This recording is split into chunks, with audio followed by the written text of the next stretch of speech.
வணக்கம் ரோகோரே. இன்றைக்கு 2026 ஆண்டு 1ஆம் மாதம் 3ஆம் தேதி சனிக்கிழமை, மார்கழி 19ஆம் தேதி தமிழிற்கு. நாங்கள் இன்றைய பொழுது எல்லோருக்கும் நல்ல பொழுதாக அமைய வேண்டும் என்று எல்லாம் வல்ல இறைவனை கேட்டுக்கொண்டு விடயத்துக்கு வருவோம். இன்று ஒரு குறள். இன்றைக்கு நாங்கள் அடக்கமுடைமையைத்தான் பற்றி பார்த்து கொண்டிருக்கிறோம். அதில் நிலையின் திரியாதடங்கியான் தோற்றம் மலையினும் மானப்பெரிது என்று சொல்லப்படுகிறது. அதாவது நிலையின் திரியாதடங்கியான் தோற்றம் மலையினும் மானப்பெரிது என்று சொல்லப்படுகிறது. அதாவது உறுதியான உள்ளமும், உறுதியான உள்ளம் உறுதி இருக்க வேண்டும், அலைபாயக்கூடாது, தளம்பக்கூடாது. உறுதியான உள்ளமும் அத்துடன் ஆர்ப்பாட்டம் அற்ற அடக்க உணர்வும், ஆர்ப்பாட்டம் பெரிய விளையாட்டு காட்டாமல் ஆட்பாட்டம் அற்ற உணர்வும் கொண்டவரின் உயர்வு, அந்த உயர்வு மலையை விட சிறந்தது என போற்றப்படுகிறது. மலையை விட பெரியது என்று சொல்லப்படுகிறது என்று வள்ளுவ பெருமான் மிக அழகாக சொல்லியிருக்கிறார். ஆகையினால் நாங்கள் இனி பத்திரிகைகளுக்கு வருவோம். பலம்புரி பத்திரிகை இன்றைக்கு என்ன விஷயம் என்று சொல்றோம். அனைத்து வீட்டு திட்டங்களையும் தாமதமின்றி விரைவாக முடியுங்கள், அதிகாரிகளுக்கு ஜனாதிபதி அறிவுறுத்து. இப்போ ஜனாதிபதி எல்லாம் அறிக்கையில் சொல்கிற நேரடி கண்காணிப்பில் இறங்குறது. அதுதான் இப்போத்த ஜனாதிபதி உடனே சொல்லியிருக்கிறார். அனைத்து வீட்டு திட்டங்களையும் தாமதமின்றி விரைவாக முடியுங்கள் என அதிகாரிகளுக்கு ஜனாதிபதி அனுரகுமார திசாநாயக்க அறிவுறுத்தி உள்ளார். தேசிய விடுவிப்பு மேம்பாட்டு அதிகார சபையின் அதிகாரிகளுடன் நேற்று ஜனாதிபதி அலுவலகத்தில் நடைபெற்ற சந்திப்பில் சொல்லியிருக்கிறார். 2026ஆம் ஆண்டு வரவு செலவு திட்ட ஏற்பாடுகளின் கீழ் செயற்படுத்தப்பட உள்ள குறைந்தபட்சம் பாருங்க, விஷயத்தை பாருங்க இப்படி கூறார் என்பது ஜனாதிபதி. அவர் எல்லாம் விஷயத்துடன் வருமானம் கொண்ட குடும்பங்களுக்கு 10,200 மில்லியன் ரூபாய் வீட்டு திட்டம் மற்றும் மோதல் காரணமாக இடம்பெயர்ந்த சமூகங்களுக்கான 5,000 மில்லியன் ரூபாய் வீட்டு திட்டம் ஆகியவற்றின் திட்டமிடல் தற்போதைய முன்னேற்றம் மற்றும் இலக்கு நிறைவு காலக்கெடுவை ஜனாதிபதி உன்னிப்பாக மதிப்பாய்வு செய்தார். தேசிய வீட்டு வசதி மேம்பாட்டு ஆணையத்தின் கீழ் முந்தைய ஆண்டுகளில் தொடக்கப்பட்டு இன்னும் முடிக்கப்படாத வீட்டு வசதிகள் திட்டங்கள் குறித்து கவனம் செலுத்தப்பட்டது. மேலும் அவற்றை விரைவாக முடிப்பதில் முக்கியத்துவம் அளிக்கப்படுகிறது என்று சொல்லியிருக்கிறார். பதிலோ மாடுகளை திருடும் கும்பல் இளைஞன் மீது தாக்குதல். இது பெரிய ஒரு பிரச்சனை, வடக்கில் பெரிய ஒரு பிரச்சனை நாரந்தனையிலே நடந்திருக்கு. சட்டவிரோதமாக மாடுகளை திருடும் கும்பல் ஒன்று ஊர்காவத்துறை நாரந்தனை வடக்கில் இளைஞர் ஒருவர் மீது தாக்குதல் நடத்தியுள்ளது. புத்தாண்டு தினமான நேற்று முன்தினம் மாலை 6 மணி அளவில் இந்த சம்பவம் இடம்பெற்றது. குறித்த இளைஞர் அப்போதில் உள்ள கடை ஒன்றுக்கு பொருட்களை கொள்வனவு செய்ய சென்ற போது, என்னடாப்பா எல்லாம் பயமாக தான் கிடக்கு, என்ன வாழ்க்கை உலாவலாக அவரை வழிமறித்த கும்பல் ஒன்று கை மற்றும் பொல்லுகளால் தலை மற்றும் உட்பட பல பாகங்களில் கட்டுமையாக தாக்கியது. இதன்போது இளைஞர் கூச்சலிட்டு எடுத்து சத்தம் கேட்டு அயலவர்கள் சம்பவத்துக்கு விரைந்தனர். இதனை கண்ட தாக்குதல்காலிகள் அங்கிருந்து ஓடி தப்பினர். தலையில் பலத்த காயங்களுக்குள்ளானவர் ஊர்காவத்துறை வைத்தியசாலையில் அனுமதிக்கப்பட்டார். பின்னர் மேலதிக சிகிச்சைக்காக யாழ்ப்பாண வைத்தியசாலைக்கு அனுமதிக்கப்பட்டார். தாக்குதல் மேற்கொண்டவர்கள் சட்டவிரோதமாக மாடுகளை பிடித்து விற்பனை செய்யும் கும்பலை சேர்ந்தவர்கள் என தெரிய வந்துள்ளது. சில மாதங்களுக்கு முன் இந்த கும்பல் மாடுகளை திட்டிய போது பாதிக்கப்பட்ட இளைஞர் அவர்களை கையும் களவுமாக பிடித்து எச்சரித்துள்ளார். பார்த்தீங்களா, என்னத்தை செய்கிறது நாட்டில். இதன் பின்னணியிலேயே பழிவாங்கும் நோக்கோடு இந்த தாக்குதல் திட்டமிட்டு நடத்தப்பட்டுள்ளதாக தகவல்கள் தெரிகிறது. சம்பவம் தொடர்பில் யாழ்ப்பாண பூதனா வைத்தியசாலை போலீசார் பாதிக்கப்பட்ட இளைஞனை வாக்கு மூலங்கள் எடுத்து பதிவு செய்திருக்கிறோம். இனி அவர்கள் என்ன செய்வார்கள், இனி அவர்களை பிடித்தால்தான் தெரியும் மிச்சம் என்ன செய்வார்கள். இராணுவத்துடன் இணைந்து தனியார் காணிகளை அபகரித்தது பௌத்த துறவி செய்த மகா தவறு. தையட்டியில் நைனாதிபு விகாராதிபதி அவர் எங்கண்ட சாமி அவர் போயிருக்கிறார். எங்க நைனையிலிருந்து அங்கே நைனையில் இருக்கிறார் தானே, அவர் இப்போ எங்கே வந்திருக்கிறாருன்னு சொன்னால் இங்கே வந்திருக்கிறார். நைனாதிபதி பௌத்த துறவி செய்த மகா தவறு தனியார் காணியாக இராணுவ அப்போ அவர் சொல்லியிருக்கிறார். பற்றியில் தையிட்டி மக்களின் போராட்டம் நியாயமானது. தையிட்டி காணி இழந்தவர்களுக்கு போலீஸ் பாதுகாப்பு அளிக்க வேண்டும். நைனாதீவு நாகவிகாரைக்கு சொந்தமான தையிட்டியில் அமைந்துள்ள காணியிலிருந்து பாதிக்கப்பட்ட மக்களுக்கு வழங்க முடியும். நைனாதீவு கொஞ்சம் கிடக்கு அவங்க அதுவும். அப்போ அதையெல்லாம் மக்களுக்கு பாதிக்கப்பட்ட மக்களுக்கு கொடுக்க சொல்லியிருக்கிறார்.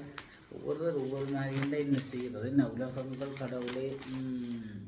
நாகதீப விகாராதிபதி தலைமையிலான பௌத்த பிக்குகள் அடங்கிய குழுவினர் நேற்று வெள்ளிக்கிழமை தையிட்டி விகாரை அமைந்துள்ள பகுதிக்கு நேரில் சென்று தையிட்டி விகாரைக்காக காணிகளை இழந்தவர்களை சந்தித்து கலந்துரையாடியதுடன் திஸ்ஸ விகாரை முன்னர் இருந்த இடத்திலேயும் திஸ்ஸ விகாரைக்கு சொந்தமான காணிகளையும் பார்வையிட்ட பின்னர் ஊடகங்களுக்கு கருத்து தெரிவிக்கும் போது என்ன சொல்லியிருக்கிறேன்டா, தையட்டி திஸ்ஸ விகாரை இப்போது அமைந்துள்ள பகுதி தனியாருக்கு சொந்தமான காணிகள். திஸ்ஸ விகாரைக்கு என சொந்தமாக காணிகள் இருக்கும்போது இராணுவத்தினுடன் இணைந்து தனியார் காணிகளை அபகரித்து விகாரையை கட்டியுள்ளனர். இது மகாதவர் பௌத்த பிக்குகள் அவ்வாறு செய்திருக்க கூடாது. மற்றவர்களுக்கு போதனை செய்ய நாங்கள் புற பொருட்களை எடுக்கக்கூடாது என புத்தரே சொல்லியிருக்கிறார். புத்த மதத்துக்கு உப்பான் வந்திருக்கிறார். தற்போது விகாரைக்காக கையகப்படுத்தியுள்ள காணிகளை 4 கட்டமாக விடுவிப்பதாக கூறியிருப்பதும் ஏமாற்று வேலியே. 4 கட்டம் என கூறுவார்கள். பிறகு ஒவ்வொரு கட்டத்துக்கு இடையில் 4-5 வருடங்களுக்கு மேலாகும். எனவே விடுவிப்பதனை ஒரு தடவை தர வேண்டும் என கோரிக்கை பெற்றுக்கொள்ள வேண்டும். இந்த மக்களின் போராட்டம் நியாயமானது. இதனால் தான் இந்த காணிகளை விடுவிக்க வேண்டும் என நான் குரல் கொடுத்தேன். அதன் பிறகு யாழ்ப்பாண நாகவிகாரை விகாராதிபதியும் எனது கருத்தோடு ஒத்த கருத்தை தெரிவித்தார். அதனைத் தொடர்ந்து தையட்டி விகாரப்பதி ஊடக சந்திப்பினை மேற்கொண்டு புதிய கட்டுமானங்களை கட்ட மாட்டேன் என்றும் கூறியிருக்கிறார். அப்போ போலீஸ் மாதிரிகளுடன் உள்ளிட்ட போலீஸ் அதிகாரிகளுடன் நான் கேட்டுக்கொள்கிறேன். காணிகளை இழந்த இந்த மக்களுக்கு போராட்டத்துக்கு எதிராக வழக்குகள் போடுவதனை நிறுத்த வேண்டும். இந்த மக்கள் தமது காணிகளை இழந்து வீதிகளில் நின்று போராடுகிறார்கள். அவர்களுக்கு காணிகளை கையளித்தால் அவர்கள் போராட மாட்டார்கள். அது அவர்கள் தங்கள்கிட்ட விஷயத்தை கொடுத்துவிட்டு அவர்களே போராடுகிறார்கள். எனவே போலீசார் போராட்டங்களுக்கு தடை செய்யாது போராடுபவர்களுக்கு பாதுகாப்பு அளிக்க வேண்டும் என்று தெரிவித்துள்ளேன். மேலும் தையட்டியில் அமைக்கப்பட்டுள்ள சட்டவிரோத திஸ்ஸ விகாரைக்குரிய காணி பரப்பை நைனாதீவு நாகவிகாரைக்கு கையளித்தால் தையட்டியில் ஏற்கனவே உள்ள சட்ட ரீதியான திஸ்ஸ விகாரைக்கு உரிய காணிகளை பாதிக்கப்பட்ட பொதுமக்களுக்கு வழங்க முடியும். இதன்படி சட்டவிரோதமாக தனியார் காணிகளில் அமைக்கப்பட்டுள்ள திஸ்ஸ விகாரையின் காணிப்பரப்பு நைனாதீவு நாகவிகாரைக்கு பொறுப்பளிக்கப்பட வேண்டும். இதையடுத்து சட்டவிரோத திஸ்ஸ விகாரை அமைந்திருக்கக்கூடிய காணியின் அளவுக்கு சமமான காணியை நயனாதீவு நாகவிகாரைக்கு சொந்தமான தையட்டியில் அமைந்துள்ள சட்ட ரீதியான திஸ்ஸ விகாரையின் காணியிலிருந்து பாதிக்கப்பட்ட காணி உரிமையாளர்களுக்கு வழங்க முடியும் என்றும் விகாரவதி இப்படின்னு சொல்றாங்க. புத்த பகவானுடைய உண்மையான ஒரு பக்தர் இல்லையா, அருமையாக சொல்லியிருக்கிறார். ஒரு நியாயமான கருத்தை சொல்லியிருக்கிறார். திஸ்ஸ விகாரைக்கு எதிராக இன்று கவனஈர்ப்பு போராட்டம் அனைவரையும் அணிதிரளுமாறு அழைப்பு. தையட்டியில் சட்டவிரோதமாக அமைக்கப்பட்டுள்ள திஸ்ஸ விகாரைக்கு எதிராக இன்று நடத்தப்படவிருக்கின்ற எதிர்ப்பு போராட்டத்தில் கட்சிகள், மத தலைவர்கள், சிவில் அமைப்புகள், பிரதிநிதிகள், பொதுமக்கள் அனைவரையும் கலந்து கொண்டு எதிர்ப்புகளையும் பதிவு செய்யுமாறு அழைப்பு விடுக்கப்பட்டுள்ளது. இது தொடர்பாக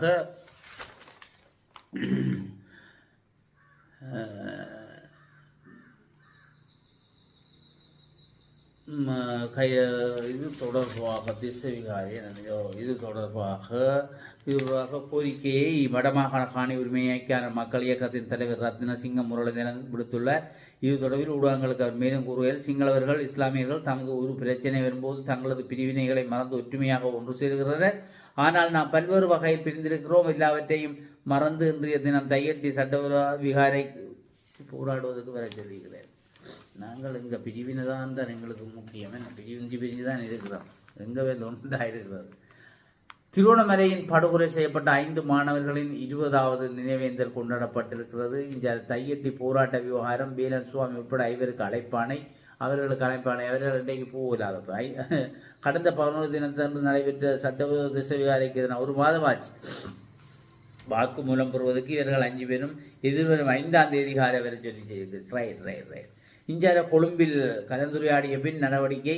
தையட்டி காணி விடுவிப்பு தொடர்பில் அரசு அதிபரிடம் தையட்டி விகாராதிபதி பேசியிருக்கிறார். கொழும்பில் உயர்மட்ட கலந்துரையாடலின் பின் தையட்டி காணி விடுவிப்பு தொடர்பில் மேலதிக நடவடிக்கை எடுக்க முடியும் என தையட்டி திஸ்ஸ விகாராதிபதி யாழ் மாவட்ட அரசாங்க அதிபரிடம் தெரிவித்த தையட்டி திஸ்ஸ விகாரை பற்றியோ அப்போ அவர் சொல்லியிருக்கிறார். கூப்பிட்டு இல்லை, நான் கொழும்பில் கதைச்சி போட்டு தான் ஒரு முடிவெடுக்கலாம் என்று சொல்லியிருக்கிறார். யார்கிட்ட எங்கள்கிட்ட யாழ் மாவட்ட செயலாளர்கிட்ட சொல்லியிருக்கிறார். இங்கு வேலவதி இஞ்சிந்தோட்டை நந்தாராம தேரரை யாழ் மாவட்ட அரசாங்க அதிபர் மான பிரதிமன் நேற்று வெள்ளிக்கிழமை தையட்டி விகாரையில் சந்தித்து கலந்துரையாடினார். தையட்டி திஸ்ஸ விகாரைக்கு அமைந்துள்ள காணி உரிமையாளருடன் யாழ்ப்பாணம் மாவட்ட அரசாங்க அதிபர் மருதலிங்கம் பிரதிமன் 31/2/2025 கலந்துரையாடலில் ஈடுபட்டதற்கு அமைவாக திஸ்ஸ விகாரை அமைந்துள்ள காணியின் மட்டுப்பாடான அளவில் எல்லையிட்டு அதனை தவிர்த்து ஏனைய காணிகளை கட்டமாக விடுவிப்பது தொடர்பாக விகாரவதியுடன் அரசாங்க அதிபர் சந்தித்து தொடர் நடவடிக்கையை எடுப்பது என கூட்டத்தில் ஏகமனதாக தீர்மானிக்கப்பட்டது. அந்த சந்திப்புக்காக சந்தித்து கலந்துரையாடி இருக்கிறார். ஆகையினால் இதன்போது கொழும்பு உயர்மட்ட கலந்துரையாடல் நடக்க விரும்புவதாகவும் அக்கலந்துரையாடலின் பின்னர் இது தொடர்பாக பொருத்தமான மேலதிக நடவடிக்கை எடுக்க முடியும் எனவும் விகாராதிபதி அரசாங்க அதிபரிடம் தெரிவிச்சிருக்கிறார். ரைட், பார்ப்போம் என்ன நடக்குன்னு. அப்போ கொழும்பு கூட்டம் முடிஞ்சாதான் விஷயம் தெரியும். ரைட், என்னண்டு பார்ப்போம். கொஞ்ச நாளைக்கு பொறுத்திருந்து பார்ப்போம். இவ்வளோ பொறுத்துனாங்க. இன்றைக்கு ஒரு ஆர்ப்பாட்டம் நடக்க போது. அப்போ வெகு விரைவில் இதுக்கான ஒரு தீர்வு வரும் என நாங்களும் எதிர்பார்ப்போம். ரைட், இந்த செய்திகளை பார்ப்போம். நிதியை வினைத்திறனாக செயற்படுத்தி சாதனை படைத்தது வடக்கு மாகாணம். எப்படி 2025ஆம் ஆண்டு வரவு செலவு திட்டத்தினூடாக வடக்கு மாகாணத்துக்கு ஒதுக்கப்பட்ட நிதியில் 98% அதிகமான நிதியை வினைத்திறனாக செலவு செய்து இலங்கையின் ஏனைய மாகாணங்களுடன் ஒப்பிடுகையில் வடக்கு மாகாண சபை முதல் இடத்தில் இருப்பதாக வடக்கு மாகாண பிரதி பிரதம செயலாளர் ஆர் சிவரூபன் தெரிவித்திருக்கிறார். Very good. சிவரூபன் இவர் நிதி பொறுப்பானவர், நிதியாளர். இவர் யாழ் மாவட்ட செயலகத்திலும் இருந்தவர், கணக்காளராக, பிரதம கணக்காளராக இருந்தவர். இப்போ அங்கே இருக்கிறார். ரைட், சொல்லியிருக்கிறேன். வெரி குட், நன்றி, பாராட்டுகள். கடந்த ஆண்டில் லஞ்சம் பெற்ற குற்றச்சாட்டை சிக்கி 76 அரசு அதிகாரிகள், கடந்த ஆண்டில் 76 அரசு அதிகாரிகள் பாருங்க கைது செய்யப்பட்டதாக இலஞ்சம் அல்லது ஊழல் குற்றச்சாட்டுகளை விசாரிக்க ஆணைக்குழு சொல்லியிருக்கு. இந்த பாடசாலை நேரம் நீடிக்கப்பட மாட்டாது கல்வி அமைச்சர் அவர்களுடைய இது என்னடா இது இத்தனை தினம்டா இப்படி சொல்லி மாறுகிறீர்கள், கதைக்கிறீர்கள். நாட்டில் நிலவும் அனைத்து நிலைமை மற்றும் போக்குவரத்து சிக்கல்களை கருத்தில் கொண்டு 2026ஆம் ஆண்டில் பாடசாலை நேரம் நீடிக்கப்பட மாட்டாது என கல்வி அமைச்சு தெரிவித்தார். அப்போ பார்ப்போம். இது பொறுத்து தான் பார்க்கணும். நாட்டில் பிரச்சனை. அதன்படி தரம் 5 தொடக்கம் 13 வரையான மாணவர்களுக்கு காலை 7:30 முதல் பிற்பகல் 1:30 மணி வரை வழமையான நேர அட்டவணை தொடரும். தரம் 6 முதல் 13 வரை அந்நாளொன்றுக்கு ஈடுபாட வேலைகள் இடம்பெறும் என்பதுடன் ஒரு பாட வேலைக்கு 45 நிமிடங்கள் ஒதுக்கப்படும் எனவும் தெரிவிக்கப்பட்டுள்ளது. அத்தோடு 2026 தரம் 1 மற்றும் தரம் 6 மாணவர்களுக்கு கல்வி மறுசீரமைப்பு செயற்பாடுகள் நடைமுறைப்படுத்தப்படும் எனவும் தரம் 6ஆம் ஆண்டுக்கான உத்தியோகபூர்வ கல்வி நடவடிக்கைகள் ஜனவரி 21ஆம் தேதி ஆரம்பமாகும் எனவும் குறிப்பிடப்பட்டுள்ளது. மேலும் தரம் 1 மாணவர்களை உள்வாங்கல் செயற்பாடுகள் ஜனவரி 5ஆம் தேதி ஆரம்பமாவதுடன் உத்தியோகபூர்வ கற்பித்தல் நடவடிக்கை ஜனவரி 29ஆம் தேதி ஆரம்பமாகும்.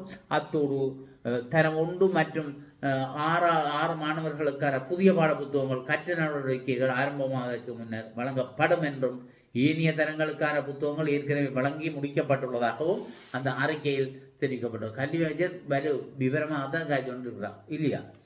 21,000 சோதனைகள், 285 மில்லியன் ரூபாய் அபராதங்கள். அரசாங்கது காசு தான், இந்த பக்கத்தானே காசு தான் வந்துருக்குது. டிட்வா சூறாவளி தாக்கம் பெருவளவான சிறார்களுக்கு மனிதாயமான உதவிகள் யூனிசெஃப் தகவல் சொல்லியிருக்கு. மின் கட்டணத்தை அதிகரிக்குமாறு மின்சார சபை முன்மொழிவு துவங்கிட்டாங்க. பேருந்து அடை கொஞ்சம் துவங்கினாங்க, பேருந்து இல்லையென்று பார்த்தா பேருந்து துவங்கினாங்க. 2026ஆம் ஆண்டின் முதல் காலாண்டுக்கான மின்சார கட்டணத்தை திருத்துவதற்கான திட்டத்தை இலங்கை மின்சார சபை இலங்கை பொது பயன்பாட்டு ஆணைக்குழுடன் சான்றிதழ் நெடுக்க சமீபத்தில் அவங்க விட மாட்டாங்க. அவங்க இதில் அலட்டுவாங்க. டிராஃபிக்கில் புதிய வசதிகள். விதிமீறல்களை கட்டுப்படுத்துவதற்காக இலங்கை போலீசாரால் அறிமுகப்படுத்தப்பட்ட டிராஃபிக் செயலியில் இன்று இந்த ஆண்டு புதிய வசதிகள் சேர்க்கப்பட்டிருக்காம். இந்த மேம்படுத்தப்பட்ட அமைப்பின் ஊடாக பாதசாரிகள், பயணிகள் மற்றும் சாரதிகள் சட்டவிரோத வாகன ஓட்டுதல் அல்லது போக்குவரத்து விதிமுறைகளை கண்டால் அது குறித்து உடனடியாக போலீசார் தலைமையகத்துக்கு தகவல் வழங்க முடியும் எனவும், அதன்படி 2024ஆம் ஆண்டுடன் ஒப்பிடுகையில் 2025ஆம் ஆண்டின் வீதி விபத்துகள் ஏற்பட்ட உயிரிழப்புகளின் எண்ணிக்கை 322 அதிகரித்துள்ளது. அது அதிகரித்து உங்களுக்கு மானம் போடும் இல்லையே. இடத்துல நாங்கள் முன்னுக்கு தான் நிற்கிறோம். 2024ஆம் ஆண்டில் 2287 பாரதூரமான விபத்துகள் பதிவாகி உள்ளதுடன் அதன் மூலம் 2388 உயிரிழப்பு பாரம் கூட 2238 பேர். இவ்வாறாயின் 2025ஆம் ஆண்டில் பாரதூரமான விபத்துக்கள் எண்ணிக்கை 2562 உயர்ந்துள்ளது. இதனால் ஏற்பட்ட உயிரிழப்புகளின் எண்ணிக்கை 2710 அதிகரித்துள்ளது. என்ன கட்டாவது எல்லாம் என்ன எங்களால் தான் நாங்கள் கட்டுப்பாட்டை நடக்கிறோம். காரினர் கடற்பரப்பில் வளமையான செய்தி. பயனர்கள் இந்திய மீனவர்கள் கைது. உடுத்துறையில் கடற்கரையில் கதறிய மர்மப்பொருள். இது மர்மப்பொருள் அதிகம் வருந்தான். இந்திய மீனவர்கள் அட்டுழியங்கள் அதிகரிப்பு. நடுந்தீவு கடலில் அறுத்தறியப்பட்ட வரைகள் என்ன செய்கிறது. கற்ற விவரங்கள் வழங்கல். இது தொடருது இல்லையா? உலக மேசைப்பந்தாட்ட தரவரிசையில் இலங்கை சிறுவன் முதலிடம். இலங்கைக்காரன் சும்மா இல்லை. இப்போ என்ன பாகிஸ்தான் தொழிலில் கிடைக்கும் லாபம் முழுவதும் நாட்டுக்கு ஸ்ரீலங்கா கிரிக்கெட்டின் மாபெரும் அர்ப்பணிப்பு. பாகிஸ்தான் தொழில் கிடைக்கும் லாபம் முழுவதும் நாட்டுக்கு கொடுப்பது என்கின்ற நிவாரணமாக என்ன எல்லாம் கிடக்குது. மனித உளைச்சலால் மனிதர்களின் மன உளைச்சலால் அதிக விபத்துக்கள் போலீஸ் ஊடக பேச்சாளர் சொல்கிறேன். சத்திய கதை. புத்தாண்டில் பதிவான போக்குவரத்து விபத்துக்களில் 85% மன ரீதியான காரணங்களால் பதிவானதாக கூட்டப்பே. மன ரீதி உழைச்சாக்கள் வாகனம் ஓட்டக்கூடாதாப்பா, இது பெரிய பிரச்சனை. மேலும் பொறுமை, ஒழுக்கம், போக்குவரத்து சட்டங்களை பின்பற்றாது மற்றும் உரிய கவனிப்பில்லாமல் ஆகியவை அந்த மன ரீதியான காரணங்களாக அடையாளம். அதுதானே பார்த்தேன். அதுங்க எடுத்து சொல்லுவாங்க 2 போட்டு இங்கே ஒரு கொய்யால ஓடிக்கொண்டு தான் என்ன அது அடிப்பாங்க, திரத்தி அடிப்பாங்க. ஒரு நல்ல செய்தி நல்லதுகள் கதைகளாக கிடக்குது. என்ன செய்கிறது? இசையாராதனை. இங்கே நெடுந்தீவு பிரதேச செயலத்துக்கு உதவி பிரதேச செயலாளர் நியமனம். இளைஞர் ஒருவர் நியமனம் செய்திருக்கிறேன். சிலேஸ் பாஸ் பண்ணி போட்டு வெரி குட். நெடுந்தீவு பிரதேச செயலத்துக்கு புதிய உதவி பிரதேச செயலாளராக சிவதுரை ரஜிந்தன் நியமிக்கப்பட்டுள்ளார். அவர் நேற்றைய தினம் யாழ் மாவட்ட அரசாங்க அதிபர் மருதலிங்கம் பிரதமரிடம் தனக்கான நியமன கடிதத்தினை பெற்றுக்கொண்டார். இந்நிலையில் எதிர்வரும் 5ஆம் தேதி திங்கட்கிழமை நெடுந்தீவு பிரதேச செயலத்தில் அவர் தமது கடமையினை பொறுப்பேற்கவும் உள்ளார். இதுவரை கமக்கர் அமைப்பின் அங்கத்தவர்கள் பதிவு மீளாய்வு. அனூர் அரசாங்கத்துக்கு எதிராக பலமான கூட்டணிக்கு தயார். பாராளுமன்ற உறுப்பினர் கர்ஷன ராஜகரண. என்னடாப்பா இதுக்கும் இது என்னத்தை கதைக்கிறது? ஐக்கிய மக்கள் கட்சியும் ஐக்கிய தேசிய கட்சியும் ஒன்றிணைந்து செயல்படுவது தொடர்பான பேச்சுவார்த்தைகள் தற்போது மிகவும் அதுக்கு ஒரு பேச்சுவார்த்தை பெரிய அடுத்தது கட்ட பேச்சுவார்த்தை இல்லை. அவங்க பரவாயில்ல ஒன்று சேர்றாங்க. அவங்க இப்படியாவது ஒன்று சேர்றாங்க. எங்களையாக்கள் முடியுமா? முடிச்சுப்பா 2 போட்டு இருக்கிறோம். சட்டத்தை தமக்கு ஏற்றாற்போல் பயன்படுத்த அரசாங்கம் முயற்சி. நாமல் எப்படி குற்றச்சாட்டு. இவையெல்லாம் செய்து கொண்டு வந்த சட்டங்கள் எல்லாம் முடிஞ்சது. இப்போ மற்ற அரசாங்கத்தை சொல்லி விட்டது சும்மா அப்படியே சொல்லி கொண்டு இருக்கணும். அப்படி எது நீ எதையோ தெரியாது. அந்த எதிர்கட்சியை சட்டத்தை தமக்கு ஏற்றாற்போல் பயன்படுத்த அரசாங்கம் முயற்சிக்கிறது. 170 கிலோ ஹெரோயினுடன் நெறி ஊட்டி அழிப்பு. கச்சா போதைப் பொருளுடன் கட்டணக்கால ஒரு கதை. இவங்க கோமாவில் கிடந்துட்டு நான் நெடுக சொல்றதானே எங்கேயோ கிடந்துட்டு நாட்டில் நடக்கிற என்னென்னு தெரியாமல் கட்டுநாயக்கால வராங்க பிடிக்கிறாங்களே. அவங்க பிடிச்சோட்டு இருக்கிறாங்களா? அவங்களுக்கு மணந்தே பிடிக்கிறாங்களோ. இப்போ பேருக்கு கொண்டு வராங்க. இவர் கைது செய்யப்பட்ட நபர் 35 வயதுடைய இந்தியர். அவைக்கு தெரியுது இல்லை விஷயம். எங்கண்ட பிரிவோட பற்றி தெரியுது இல்லை. இலங்கையை திருவண்ணாமலையில் விபத்து 21 வயது இளைஞன் பலி. பாருங்க, மோட்டார் சைக்கிள் விபத்து. அப்போ என்ன செய்யறது? நாங்களே இடவு சம்பவம் இழந்த இளைஞர் ஈச்சில பற்று முத்துச்சேரியை பகுதியைச் சேர்ந்த 21 வயதுடைய ஜமனராஜ் ஜதுர்சன் என தெரிய வருது. அதிவேகம் காரணமாக அதிவேகம். நாங்கள் ஏறினால் சும்மா விட மாட்டோம். இல்லை சும்மா என்ன நாங்கள் சும்மாவா? இலங்கையின் பொருளாதார நிலையை கருத்தில் கொண்டு லிட்ரோ உள்நாட்டு சமையல் எரிவாயு சிலிண்டர்களின் விலை அதிகரிக்கப்பட மாட்டாது என லிட்ரோ கேஸ் நிறுவனம் தெரிவித்துள்ளது. அதற்கமைய 12.5 கிலோ கேஸ் சிலிண்டர் ரூபா 3690. என்னடா இங்கே விலை கூட யாழ்ப்பாணத்தில் என்ன இங்கே 4000 ஆக்கும் என்ன கிலோக்கு? அதை என்ன அப்போ விலை ஓட்டி விற்கிறேன். கொழும்பு விலை இங்கே விற்கணும். அதை கூட்டுறோம். போக்குவரத்து செலவுங்கள்ட்டே வாங்குறது. இது ஒருக்கா இது இந்த விலை கட்டுப்பாட்டு பிரிவுகள் இருக்கா கணக்கில் எடுக்கணும். இது என்ன விளங்கே இல்லை. ஒரு இடத்துல ஒரு விலை விற்கிறாங்க. என்னடாப்பா இது? ரூபா 694 என்ற தற்போதைய விலைகளிலேயே கேஸ் சிலிண்டர் 694 என்ற தற்போதைய விலைகளிலேயே 2.3 கிலோ தொடர்ந்தும் பேண தீர்மானித்திருப்பதாக ரைட். செய்திகள் நிறைவுக்கு வருகிறது. 519 பேருக்கு இறப்பு சான்றிதழ். டிட்வா சூறாவளியால் ஏற்பட்ட அனர்த்தங்களால் உயிரிழந்த 519 நபர்களுக்கான இறப்பு சான்றிதழ்கள் வழங்கப்பட்டுள்ளதாக தெரிவிக்கப்படுகிறது. மேலும் 92 நபர்களுக்கான பதவிச் சான்றிதழ் இன்னும் வழங்கப்படாமல் நிலுவையில் உள்ளது. பேரிடர் மேலாண்மை மையத்தின் தரவுகளின் அடிப்படையில் இதுவரை 612 உடல்கள் அடையாளம் காணப்பட்டுள்ளதாக பதிவாளர் நாயகம் தேவி ஜெகதீபன் தெரிவித்துள்ளார். நிலச்சரிவுகள் மற்றும் மண்மேடுகள் சரிந்து விழுந்ததால் தற்போது காணாமல் போன 164 பேரில் 92 நபர்களின் பெயர்கள் அவர்களின் அடையாளங்களை உறுதிப்படுத்த பிரதேச செயலகங்களில் காட்சிப்படுத்தப்பட்டுள்ளதாக தகவல். துன்பம் துன்பம் துன்பம் என இதெல்லாம் ஒரு எங்களுக்காக இன்னது இறைவன் இப்படி செய்து விட்டான். பரவாயில்லை, அவர்களுக்கான மரண சான்றிதழ்கள் எல்லாம் வழங்கப்படுகிறது. இப்போ உடனடியாக வழங்க சொல்லியிருக்கு. முந்தைய 1 வயது 2 வயது சென்றால் அதை வழங்கக்கூடியதாக இருந்தது. இப்போ என்ன நியதிகள் எல்லாம் தெரிந்தெடுத்தான் என்று உடனடியாக வழங்க பண்ணியிருக்கு. சரி, நாங்கள் இவ்வளவுதான் எங்களுடைய இன்றைய பலம்புரி செய்திகள். பலம்புரியில் வந்த முக்கிய செய்திகளை நாங்கள் பார்த்திருக்கிறோம். மீண்டும் இன்னும் ஒரு காணொளியில் செய்திகளுடன் உங்களை சந்திக்கும் வரை உங்கள் அனைவரிடமிருந்தும் விடைபெற்றுக் கொள்கிறேன். நன்றியுடன் முருகன். வணக்கம்.